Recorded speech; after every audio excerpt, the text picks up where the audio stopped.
সালমানের বেলায় বয়স কেবল সংখ্যা মাত্র। ৬০ বছর বয়সেও অগ্নিঝরা লুকে হাজির হচ্ছেন ভাইজান।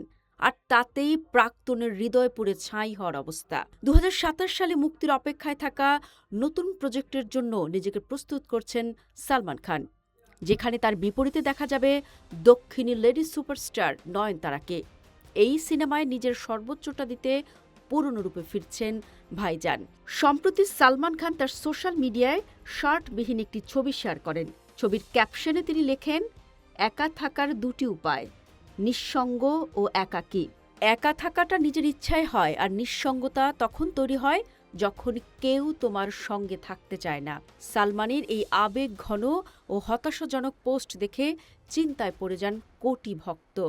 নেটিজেনরা মন্তব্য বিভাগে একের পর এক প্রশ্ন করতে থাকেন যে ভাইজান আসলেই ঠিক আছেন কিনা। তবে সেই পোস্টে আগুন ধরিয়ে দেন ভাইজানের প্রাক্তন প্রেমিকা সঙ্গীতা বিজলানি।